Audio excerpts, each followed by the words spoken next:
Okay, magandang buhay Lodi. Andito na naman tayo sa gawaan na medyo makalat pero nakakagawa naman maski paano. Okay, magandang buhay sa inyo lahat mga Lodi. Bali meron tayo ditong IC Dust 2340. So ang problema niya lang audio. Wala siyang audio Lodi kahit sa anong klase ng mic. Wala siyang audio talaga. Medyo sablay. May hissing sounds para sa pagdampi, wala rin. Subukan natin isindi Lodi. Ang aspect nito Lodi nandito. Nandyan na po.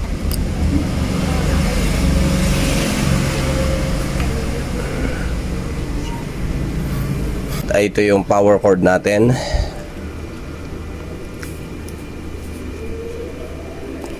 Sira yung socket niya Lodi, kaya dito na lang. Bypass na lang natin dito.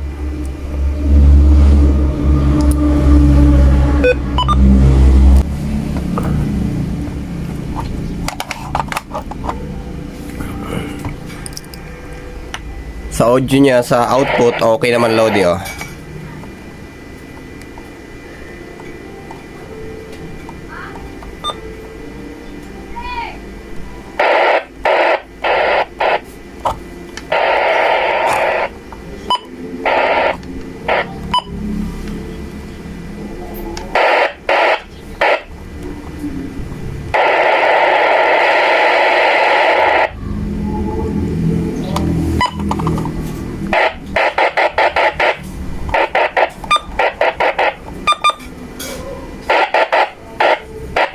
Okay, gamitan natin ng universal Lodi na microphone.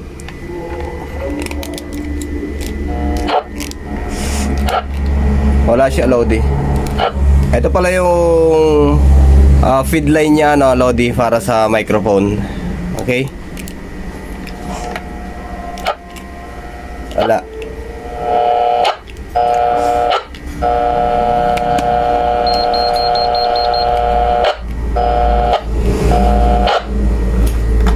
Wala siya Lodi, wala siyang feedback. Pero wala rin siyang antena, karga natin ang antena.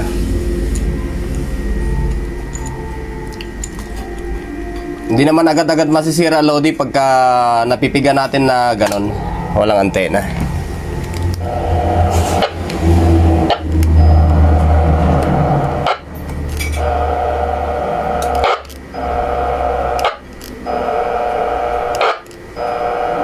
Naka low power siya, 8 watts.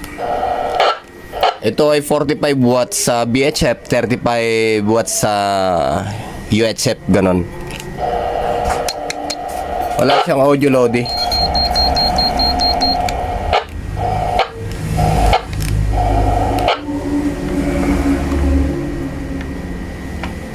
Okay, fix natin yung kanyang transmission, tapos subukan natin kapain dito.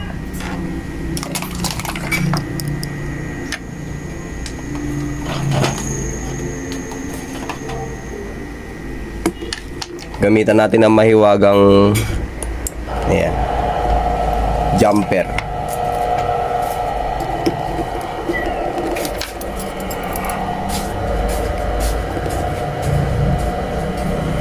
Yung kulay puti 1, 2, 3 1, 2, 3 4, 5, 6. Eto. Hala siya Lodi, hala siyang nibakas ng humming. Kailangan magha-humming to Lodi.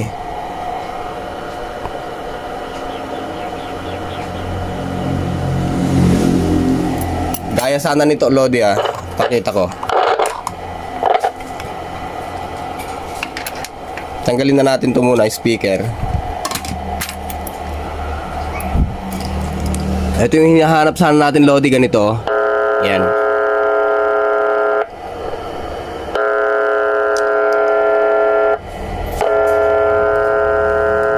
Dito sa may board dito, which is mayroon tayong preamp dito. Kailangan mai-regulate muna yung audio dito bago pumunta dito sana. Pero di pa natin sure to Lodi kung ito nga yung input papunta dito sa system. Okay? Pero mayroon siyang hissing sounds. Ayan Pagka kinargaan natin to ng audio o kaya condenser mic, baka may conflict, kaya check upin muna natin kung ano talaga ito.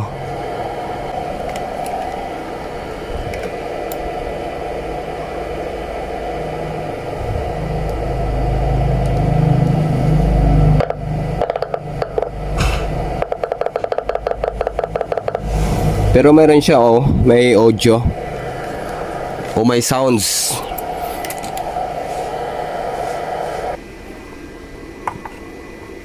Check muna natin, Lodi, yung board kung nagalaw na, ano.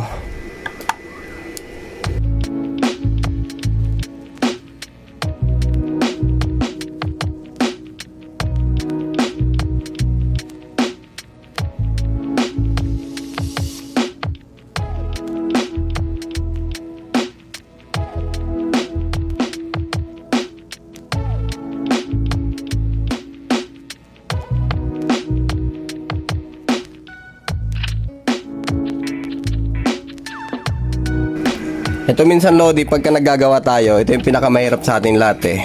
Ayan, yung mga jumper na yan. Kung minsan napakahirap niyan, lalo na pagka namali tayo o kaya may maputol tayo dyan, kasi hindi yan yung kanyang original. Bali, ginawa na lang din ito ng dalubhasa. Ayan, ayan, naka-jumper na siya, marami siyang jumper papunta dito sa mga pin. Kaya ingat-ingat, Lodi, sa mga gawa na may mga jumper. Ayan. Hanggat maaari, kung wala nang problema dyan, huwag po natin gagalawin. Meron tayong capacitor dito, Lodi, na nakahang. Pero di pa natin sure kung connected pa siya o hindi na. Ayan, positive pa naman din, Lodi. Ayan.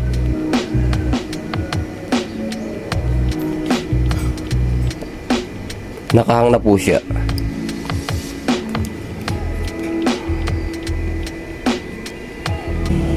Ayun, wala na siyang kinakapitan, Lodi, yun.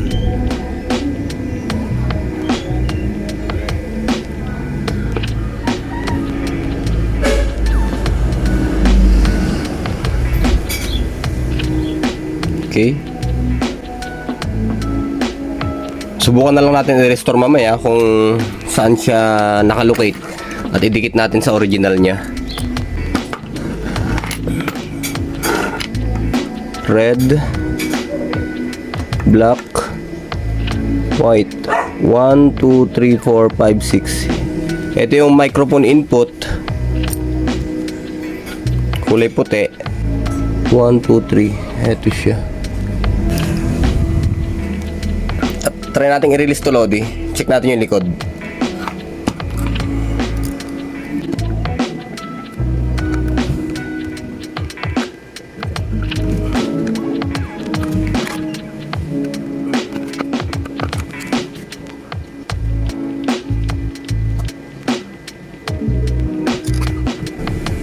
Bali, ayon sa info, Lodi, nagagamit naman to as repeater system lang.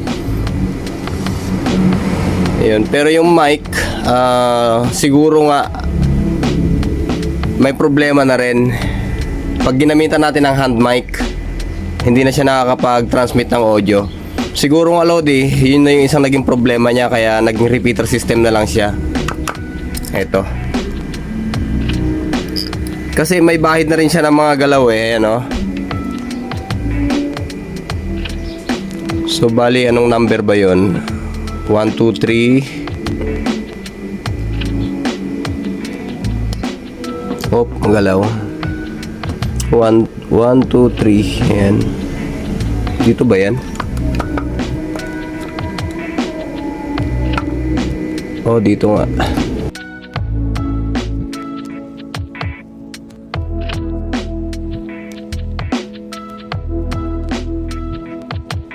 Hindi pa naman natin mapapaandar to na nakahiwalay itong front view. Obligado talaga pag nag-testing tayo kung paano dudukutin ngayon yan. Medyo mahirapan tayo dito palabasin yung audio niya.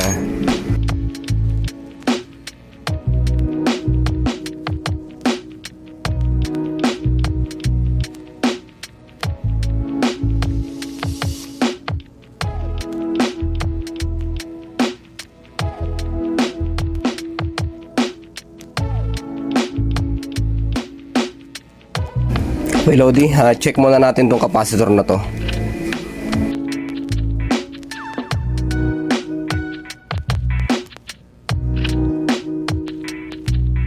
Yun nga, hindi nga siya nakakabit, Lodi, oh. Tanggal siya.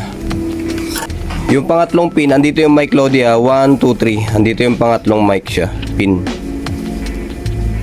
So meron siya dito na pyesa. Ayan. Hindi kasi makita mabuti. Ayan.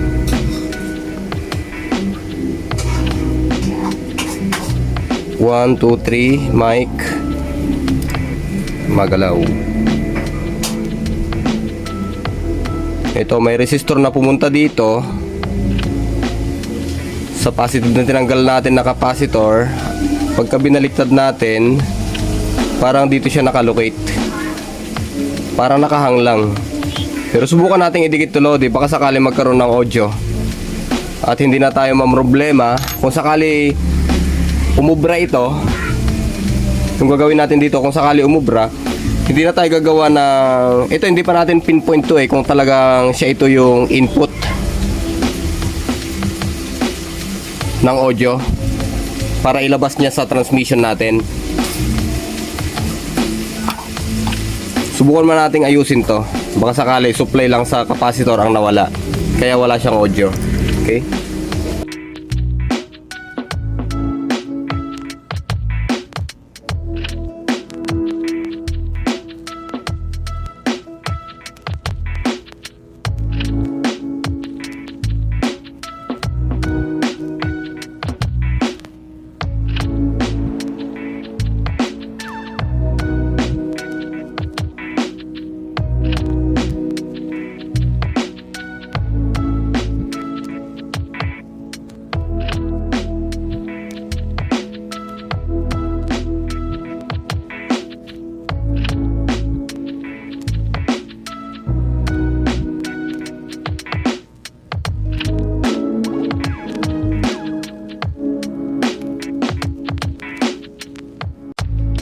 Okay, connected naman na siya, Lodi.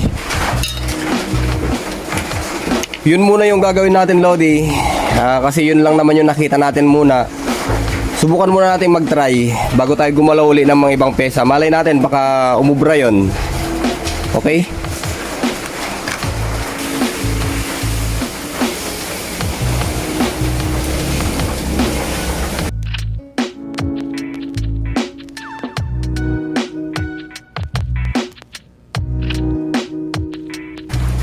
Sana walang naging problema sa pagbabalik natin. Sana walang nalagot na linya sa mga jumper niya. Pagka may nalagot na linya dyan sa mga jumper, nakaw, doble trabaho to.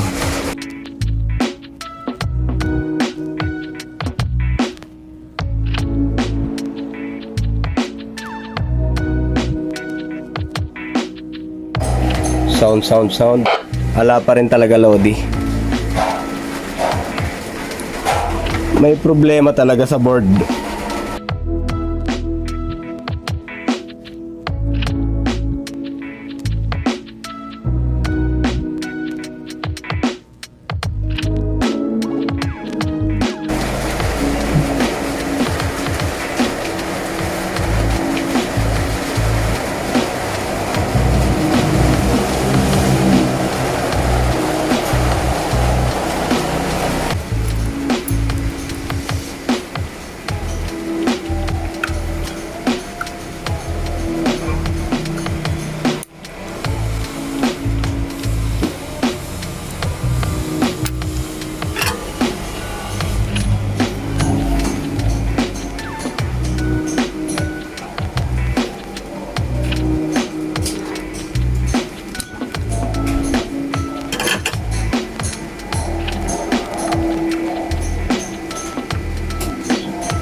1, 2, 3, 4. Hey, sound check testing. Sound check pero mahina. Sound check. Sound testing. Sound testing. Sound check. Sound testing. Umokay siya dito, Lodi, sa bypass. Pero kailangan pa nating maglagay ng preamp. Susuplayan siguro natin dito. Baka dito na lang siguro maglalagay, Lodi. Ayan. Ng preamp.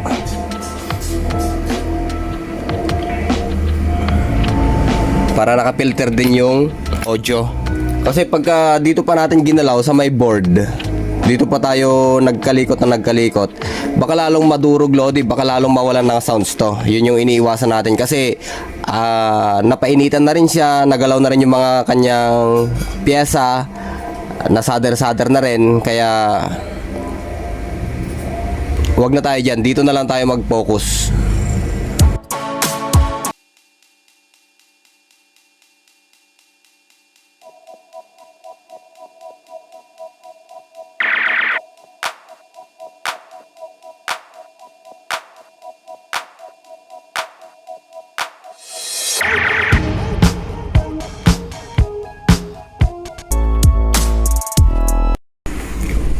Okay, Lodi, patuloy tayo. Bali, andito yung kanyang 8 volts. Ayan. Gagawa tayo ng panibago, Lodi, na preamp niya, ano. Itong preamp niya dito sa may front view, hindi na natin gagamitin to, Lodi. Ibabypass na natin to. Ito, kinat natin yung kanyang input sa microphone. Ito na siya ngayon. Yung galing sa mic to, ipupunta niya sa dito para sa preamp. Ayan. At i-deliver niya dito sa dito. Sa kadahilan ng sira na yung kanyang preamp, mga Lodi, subukan muna nating mag-bypass. Bali, experiment lang muna yung gagawin ko dito. Maglalagay ako pansamantala ng preamp. Pagka umubra to, Lodi, bali gagawa ko ng sirkito para dito. Papakita ko lang na sana pwede. Okay? Ito yung 8 volts nya. May 8 volts din to. Ayan. Ayan, o. 8 volts, ground, then input, audio, output. Na yung output na yun ay pupunta dito. Ayan, nag-abang na rin ako ng wire. Bali, eksperimento lang naman to eh. Ayan, kanina kinaskakaskas ko na tong mga to. Medyo sumablay nga rin ako sa mga color code dahil mali yung color code eh. Pero tama yung color code, pero ako siguro yung nagkamali. Yung red, akala ko 8 volts. Ito pala yung kanyang 8 volts. Okay?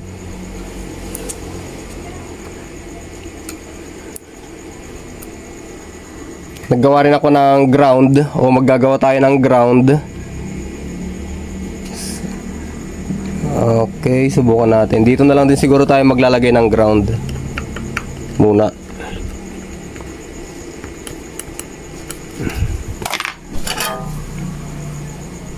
Patayin natin yung radio. Baka madisgrasya eh. Kasala pa tayo.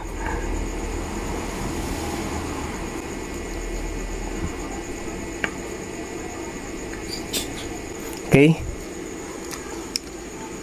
Yung output natin, Lodi, kumuha tayo dito muna. O dito na lang.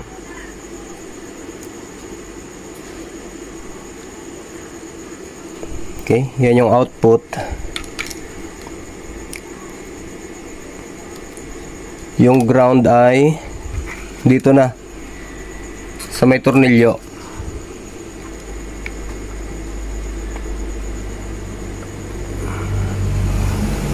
Ayan.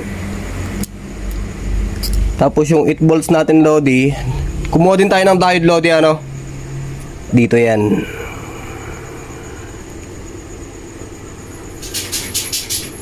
Okay. Tapos ito dito na.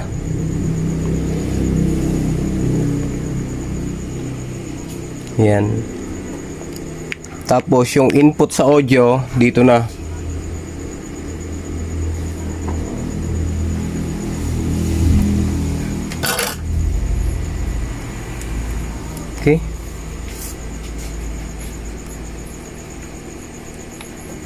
Girl. May tao, Lodi. Lipat tayo. 428 tayo, Lodi. 428. Ayan. Sound testing. Sound check. Sound check. Ayan o. Sound check. Medyo mabangag nga lang, Lodi, yung audio. Siguro, kailangan may modified to. Kaya gumawa na lang siguro ako ng panibagong preamp na medyo matinis. Ito, mabangag yung audio, Lodi, eh. Parang ma-bass siya itong sirkito na to. Pero madali lang naman sundan to. Pwede tayong gumawa ng DIY. Sound testing. 1, 2, 3, 4. 1, 2, 3, 4. 5, 4, 3, 2, 1. Sound check. Sound check. Sound testing. Sound check. Sound check. Sound check. Test, test. 1, 2, 3, 4. 1, 2, 3, 4. 5, 4, 3, 2, 1. Sound, sound. Check, check. Ayun. Nagka-audio siya. Hindi naman affected yung speaker, Lodi. Kasi kung yung mga ibang ganito na converted, kung minsan naapektuhan dito sa audio speaker. So para okay naman, wala namang problema. Ayun, hindi naman lumalagatak yung speaker. Sound testing. Check mic, check mic. Check mic, check mic. Okay, hanggang dito muna siguro, Lodi. Sa susunod, papakita ko sa inyo yung pagbabago muli. Medyo hindi lang ako satisfied sa audio. Masyadong mabangag. Pero, kumpara sa akin, malakas na siya. Pero, sandali lang. Para sa akin, okay na siya. Pero mabangag lang, masyadong ma-bass. Pinapatanda niya yung audio. Sa susunod, Lodi, subukan natin maggawa ng panibagong preamp. Yung medyo matinis siya. Siguro mag-DIY na lang tayo. Pero, subukan ko munang i-convert ito. Baka sakaling kaya. Ayan. At napalabas naman na natin yung audio. Ganyan lang naman. Bypass lang. Bali pinaralyze na natin dito. Gaya ng sinabi ko. Pero susunod, Lodi, papakita ko. Hanggang dito muna, Lodi. Salamat. Magandang buhay.